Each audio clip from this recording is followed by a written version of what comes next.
All right, we are in Genesis 19, as has been spoken of here.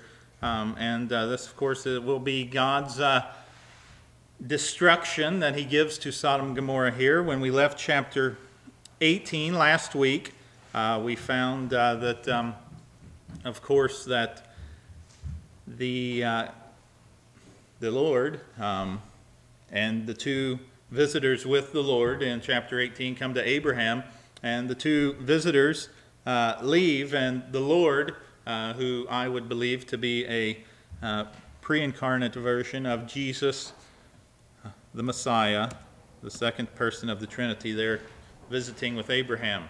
I think that's a pretty common belief. Not that that makes it right. Just because everybody's doing it doesn't make it right, and just because, how that goes. That's pretty common. But of course, we have Abraham's pleading there with God about the people, and for 40, for 50, for 30, for 20, for 10, and he says, "I'll spare it for 10." And he leaves off at that. And I wonder, why did Abraham stop at 10? Why didn't he go down to 5? Which I guess within the Quran they have him doing that. Or he goes on down a little bit farther. As we get into this, it's possible. I mean, this isn't given for certain, but it's possible that Abraham was thinking that, well, Lot has at least influenced everybody in his family, and maybe one or two others. So that's a possible reason why he stopped at 10. It's possible he didn't want to be selfish. It's possible he didn't want to sort of tempt or test God there and overstep his bounds. But I think that maybe that might have been running through Abraham's mind, the idea that, well, Lot has at least everybody in his family, and maybe some other, just one or two others for each person that are in his house here in this event in chapter 19, and you're just there to your 10. But of course they didn't make it to their 10. In fact, by the time they got out, the number of people that left, it was down to 3. And so they had some difficulties there. Let's read verses 1 through 3 of chapter 19. There came 2 angels to Sodom at even, and Lot sat in the gate of Sodom, and Lot, seeing them, rose up to meet them, and he bowed himself with his face toward the ground. And he said, "Behold now, my lords, turn in, I pray you, into your servant's house, and tarry all night, wash your feet, and you shall rise up early and go on your ways." They said, "Nay, we will abide in the street all night." He pressed upon them greatly, and they turned in unto him and entered his house, and he made them a feast, and he did bake unleavened bread, and they did eat. Okay, we'll stop there at verse 3. Lot is there sitting in the gate at Sodom. And there is a progression of Lot and Sodom, as you can see him looking towards Sodom, then you can see him pitching his tent towards there, he's living there, and now he's sitting in the gates. So he got a little bit closer each time within the book of Genesis as it speaks to us about that. Now, that's not a guarantee that that's the progression he made, but it's clearly showing us a progression that he became more comfortable in entering into the place and living there and sitting in the gates, which is a place where the leaders would gather to discuss events. It's a place where judges would be to make decisions. Some say Lot is like a magistrate or a high official here. We don't know that. He may be, he may not be. But we do know he's sitting in the gate there. It can be pointed out that 2 angels, this is pretty much without a doubt the 2 guys that left Abraham. I think there are probably some translations that in the Hebrew here for the 2 angels it's the. It does have the definite article there. So just a little bit there that it is the 2 guys that left Abraham, which I think we could gather that from just inferring that from keeping everything, if you read chapter 18 and 19 together there, though in our day and age absolutely nothing is taken for granted. So, but he's sitting there. He sees them. He rises up to meet them. Does he know who these guys are at this point? Nobody really knows. I'm inclined to think that he does. That he knows that these people are very, very different. And at the very least, if you disagree with that, that's fine. Hopefully neither one of us will lose any sleep tonight over disagreeing on that if we do disagree. I think he's inclined to know at least something special is going on here. From archaeological evidence, it's believed that these cities were pretty large. Or this city was. Sodom was. The other cities of the plain were smaller. It is believed in the digs of where they think this place is, or even there's a couple major places where they think it is. We'll look at that in just a moment. But this is a big one, and one of the places has graves of up to 1 million people. So it's not Merrill, I guess, is what we could say. But we tend to think. I don't want to put you in that basket. I tend to think, sometimes in my mind that as I read these old stories, that it was just a small, tiny village, and they were just barely subsisting, and this village turned a little bit wicked, and gee, that's a shame. But it was probably a pretty big place, as is what we tend to find. We'll find big cities will usually have a lot of wickedness in them. Not always, but lots of time that's what we're finding. But he sits in the gate there, and he bows himself toward them. And it's a big city, so I'm inclined to think that he knows these people are really important at the very least. They're different. Something about them. If there's that many people that we have graves for there, then how many people were coming to visit? I'm not thinking that he did this to everybody that came to visit, or else he had a really busy household, cooking meals for people. It's almost unthinkable to me that these angels, as it turns out, would, if somebody, I just can't fathom that. If somebody says, hey, do you have anywhere to sleep tonight? No, not really. Why don't you come to my house? No, that's okay. I'll sleep in the street. It's just unthinkable to me. I mean, I guess my culture is a little bit different than theirs, but sort of. I mean, it just comes off as a blatant, and not in a bad. I'm not saying it's bad, but it's just a sort of in your face. As we're reading it, to me, it's like a test for and we know God does test us at times when things, we're confused about things sometimes, where God may be testing us. No, not everything is a test from God. But sort of seems like that to me on that one.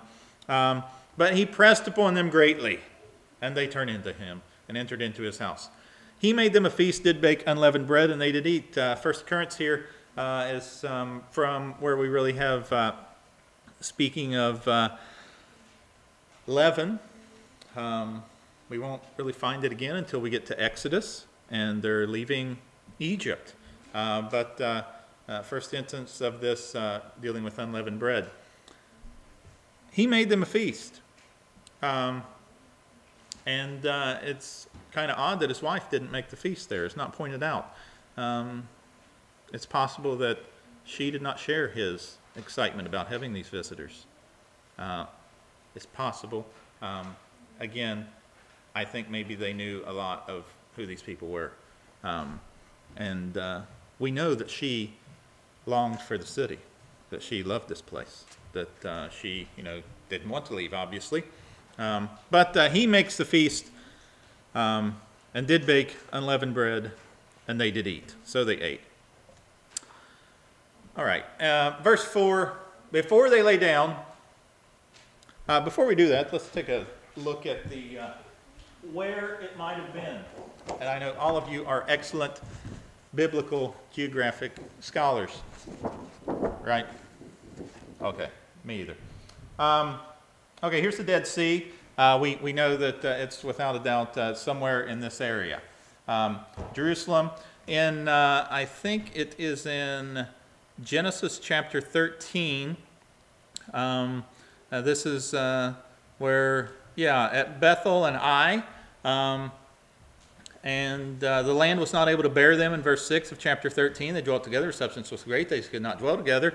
Strife between the herdsmen. And is not the whole land before thee? And Lot lifted up his eyes, and behold, the plain of Jordan, which will be right in here. Bethel and Ai were right there, right above Jerusalem. So it seems a lot more likely that he would look over this way as opposed to looking all the way down there. That's a far greater distance.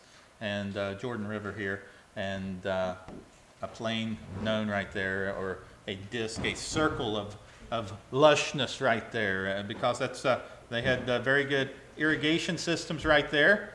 So as it flows in, and actually I think still on maps you'll see that it splinters off into many different tributaries right there as it empties into the Dead Sea. So it's likely where it was at, and he chose him all the plain of Jordan. Lot journeyed east, so he goes over that way. And Abraham dwelt in Canaan. He pitched his tent toward Sodom there in chapter 13, just toward it. He didn't actually go there. And it tells us the men of Sodom were wicked and sinners before the Lord exceedingly. It's not mentioned in the Bible, the city of or not mentioned outside of the Bible, the city of Sodom. So of course, you know, things that are mentioned in the Bible that are mentioned outside the Bible receive great scrutiny. This one, of course, that's not mentioned outside the Bible, of course, will be a total myth to many people. But they found a couple of places that they think might be it, and one of them, I think Mr. Paul Cook referenced this about they found bodies still there, and basically it looked like a nuclear bomb went off to some of the bodies. They could tell because knee joints were going in directions that knee joints don't go in.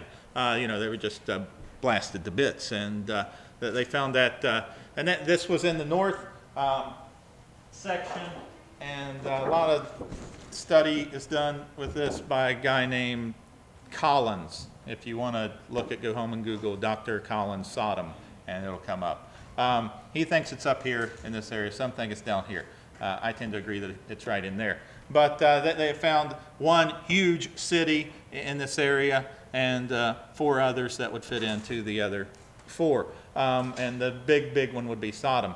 And they found also 3 feet of ash deposit up on top of the city. And all sorts of just destroyed bodies. And also it's interesting that as they dig through these areas, they'll find, they'll go down, you know, of course today is today, and then they'll go down through what they call the Iron Age, and which is around 1000 or so, and then coming back down towards AD in that way, 1000 BC down. Middle Bronze, which is about 2200 to 1500 BC. Which is, of course, exactly about when they would be living. Abraham about 2000 or so in there. But what they find is a lot of Middle Bronze, Abraham Lot's era stuff they dig up in these cities, and then they find like 700-year gaps. Like for some reason the place was just totally destroyed.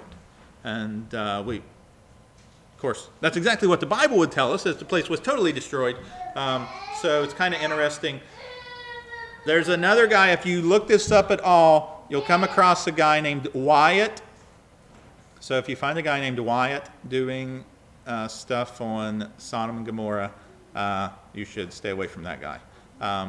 It's a lot of the stuff he says, it would be nicer if it was true, but he's about the only one that can verify these things, and you know, sort of stuff like that. And he's a guy that's found the Ark of the Covenant, the Ark of Noah, Sodom and Gomorrah, the chariots under the Red Sea, and all sorts of stuff like that. What are you laughing about? Stay away from Wyatt. Collins is very thorough, it appears, and has been vetted, if you will. So they do think they've probably found locations of that. It's, you know, it's interesting that fits in, and the bodies were just essentially blown to bits. we'll talk about that later as we move on. But before they lay down, the men of the city, even the men of Sodom, compassed the house round, both old and young, all the people from every quarter. And they called unto Lot, and said unto him, Where are the men which came into thee this night? Bring them out unto us, that we may know them. And Lot went out at the door unto them, and shut the door after him. So he goes out to talk to them, and he says, I said, I pray you, brethren, do not so wickedly. Behold now, I have 2 daughters which have not known man. Let me, I pray you, bring them out unto you, and do you to them as is good in your eyes. Only unto these men do nothing, for therefore came the end of the shadow of my roof. They said, Stand back. And they said, Again, this one fellow came in to sojourn, he will needs be a judge. Now we will deal worse with thee than with them. And they pressed sore upon the man, even Lot, and came near to break the door. The men put forth their hand, pulled Lot into the house, and shut the door. Okay, stop there at verse 10. And there is evidence also that Lot may have been a high-ranking official there. Fellow came in to sojourn. He needs to be a judge. He's not going to tell us what to do. He just came in here from over there because they didn't like him over there, and now he's trying to tell us what to do. Really dealing there with verse 9. But and says, well, you think we're going to do something to them? Wait till you see what we do to you.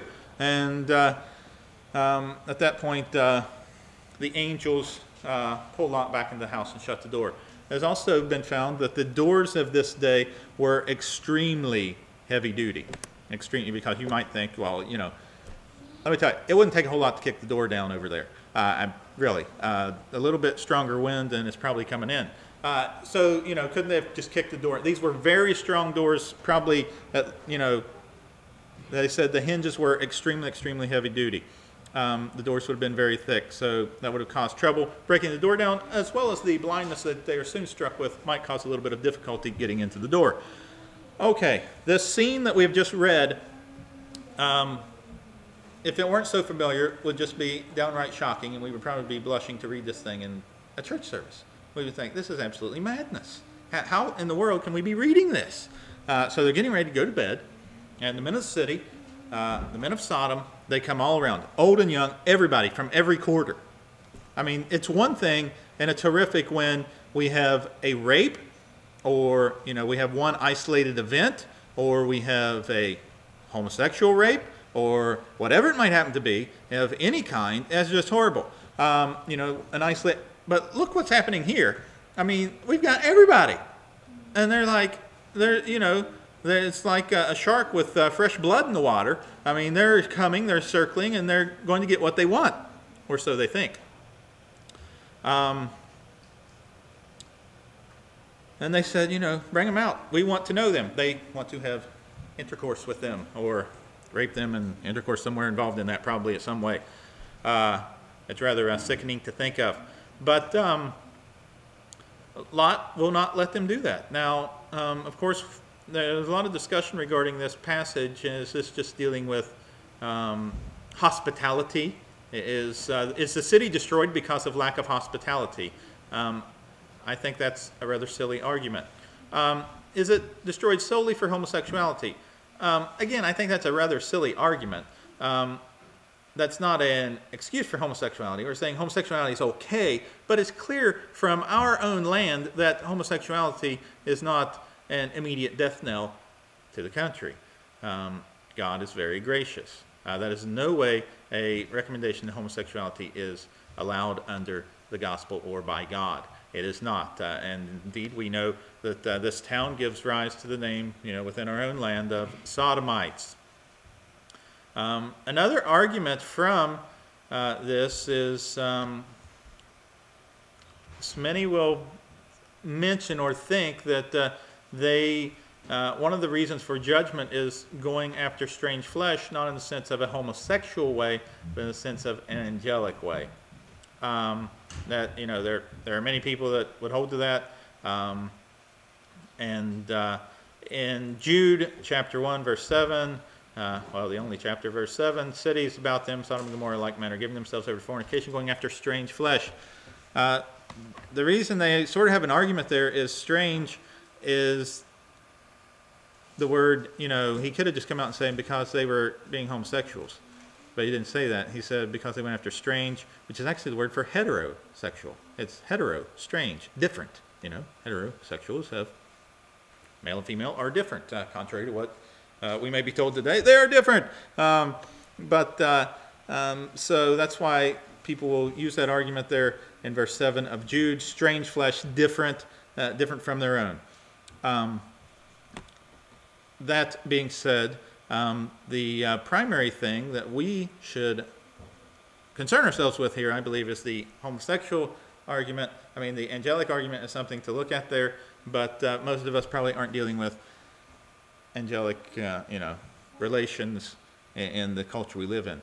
We are dealing incredibly so with homosexual relations in the culture we live in, and the agenda moving forward with that. It's been pointed out that it's quite amazing what God must have thought of this. It's even more quite amazing what God must think of ours today.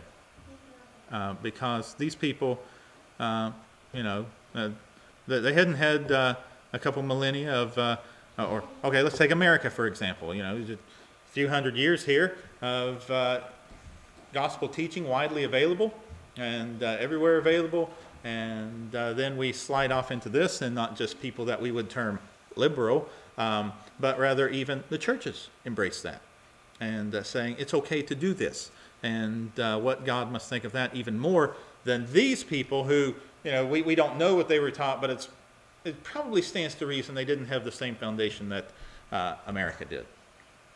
And then, as crazy as it would seem, it gets even a little crazier in verse 8, which Lot offers his daughters, who are virgins, to these individuals. Bring them out and do whatever you want to these. Only unto these men do nothing. I really have great difficulty on offering any comments under this verse other than to say this man is truly out of his mind. I don't understand how he would do that. He's like, he's offering the hospitality, the hospitality argument. He's just protecting the hospitality. Did it ever occur to him to say, no, you can't have them, and you can't have the daughters, you can't have anybody. Now get out of here. That's another valid thing he could have done there. I don't know. Perhaps he knew he's obviously seen these people operate before, and maybe he knew they would stop at nothing. So that would be an argument that Lot doesn't know who is really within his house. If he really knew, he would know that these guys can dispense with these individuals whenever they want. This also tells us, it's such a twisted chapter, just altogether. But this tells us a little bit here that Lot still had some influence living within this wicked culture, and the fact that his daughters were still virgins. That being said, I have no conceivable idea how he would offer this, but he did. And that does nothing to appease them. Does nothing. Nothing at all. What does that do to the townspeople? Oh, that just makes them mad. And it's like, how dare you tell me what... How is that a familiar argument? How dare you tell me what I can and cannot do? Who are you? Who put you as judge over me? And you're just some stranger that came in here to live. We don't need you. We're really going to show you something now. So they come, they're ready to break the door down. The angels pull Lot back in and shut the door. Verse 11, they smote the men that were at the door of the house with blindness, both small and great, so they wearied themselves to find the door. They could not find the door. It's stated this is a particular type of blindness that is only mentioned elsewhere in 2 Kings 6:18. That's with Elisha, affecting I can't remember who he was dealing with there. Who was dealing there with blindness? I want to say, is it Assyrians? But anyway, they say it's more of a type of blindness where it causes just mass confusion as opposed to just total darkness. I don't think it really matters which one it is. They were in a world of hurt, and it's going to get a whole lot worse before it gets better for these individuals. So they cannot find the door. Verse 12, the men said unto Lot, hast thou here any besides? Son-in-law, thy sons, thy daughters, whatsoever thou hast in the city, bring them out of this place. This verse infers that it is possible that he had sons. It would be the only place it's really mentioned that he would have had sons. But it is possible. And that really makes the interesting argument all the more for the number 10. In verse 14 down here, Lot went out and spake unto his sons-in-law, which married his daughters, so there's 2 of them. So it would stand to reason there are 2 wives. And there's Lot and his wife, so that makes 6. The 2 daughters at home, 7 and 8. If there are multiple sons, as is implied at least by these men would know, that would make 9 and 10. Nonetheless, he has no influence on anyone except those living under his own roof, and not a whole lot upon them. I was saying, you better get out of here. Verse 13, we will destroy this place because the cry of them is waxing great before the face of the Lord, and the Lord has sent us to destroy it. God is incredibly merciful. We see that even within our own country and our own land that is so full of wickedness. It's hard to fathom when we, because when you take a look around and you investigate and you think, is it really this bad? And no doubt after you look at it and you say, it's not this bad, it's worse. It's far worse. And that's exactly what we have here in Sodom. It's incredible how bad it is. He goes out, he speaks to his sons-in-law, which married his daughters, and said, up, get you out of this place. The Lord will destroy the city. He seemed as one who mocked. They were laughing him to scorn. Hey, what are you talking about, you silly old man? Verse 15, when the morning arose, then the angels hastened Lot, saying, arise, take thy wife, thy 2 daughters, which are here, lest thou be consumed in the iniquity of the city. While he lingered, the men laid hold upon his hand, and upon the hand of his wife, and upon the hand of his 2 daughters. The Lord being merciful unto him, they brought him forth and set him without the city. It came to pass when they had brought them forth abroad, he said, escape for thy life, look not behind thee, neither stay in the plain, escape to the mountains, lest thou be consumed. I'm going to stop here at verse 17. They're still showing hesitancy, and they're still lingering here, as we even have that terminology used in verse 16.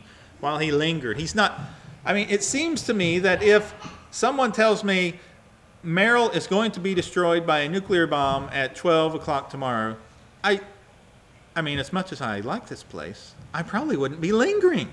It's just while he lingered. They were slow, so that the men, the angels, take him by the hand, and the hand of his wife, the hand of the daughters, and the Lord being merciful takes them out of the city. Lot is a perfect picture of the carnal Christian of today.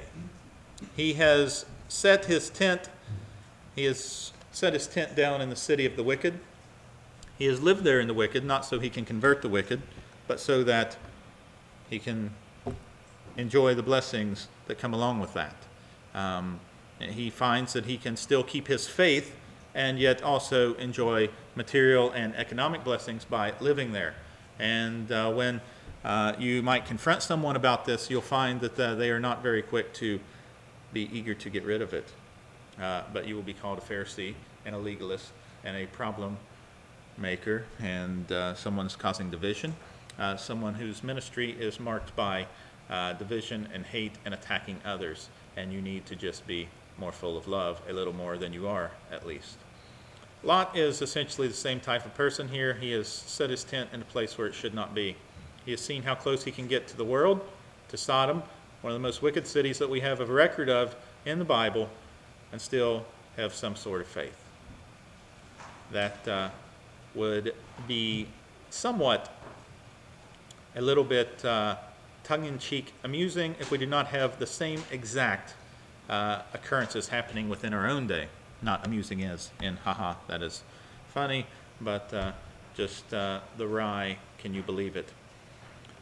So they're telling them to get out, and they said, neither stay in the plain, escape to the mountain, lest you be consumed, verse 17. And Lot said, whatever you say, you got it, I'm out of here. Actually he said, oh, not so, my lord, not so. No, you can't do that. This, behold now, thy servant has found grace in thy sight, and thou hast magnified thy mercy, which thou hast showed unto me, and saved my life, and I cannot escape to the mountain, lest some evil take me and I die.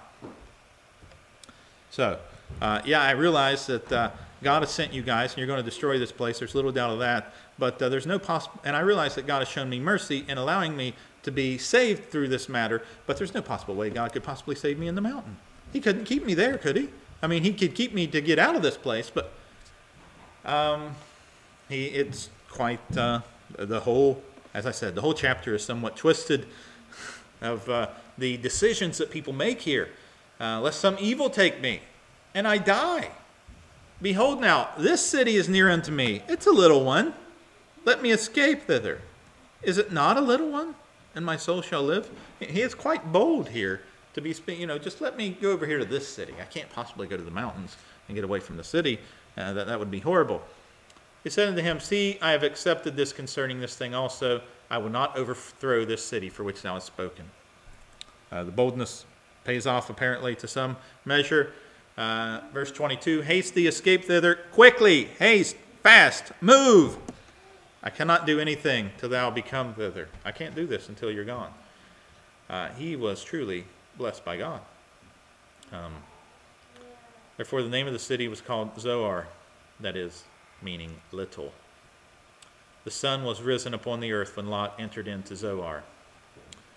Verse 24, Then the Lord rained upon Sodom and upon Gomorrah brimstone and fire from the Lord out of heaven, and he overthrew those cities and all the plain and all the inhabitants of the cities, that which grew upon the ground. That's pretty much everything, if you're keeping track. He destroyed it. It's totally destroyed. Of course, we have verse 26. His wife looked back from behind him, and she became a pillar of salt. Raining brimstone and fire. Couple of things could have happened there. It could have been God rained brimstone and fire, like he said. I know that's pretty radical to think about, but it could be exactly what happened. Brimstone and fire could have been, some have said there's a huge fault line there. I cannot think of the name of it. It might be Great Rift Fault or something to that effect. There in Israel, anyway. Look it up if you want. But it could have been a massive earthquake that emitted large volumes of sulfur, and lightning came down and struck it and ignited it to cause the fire from heaven. There are many other multitude of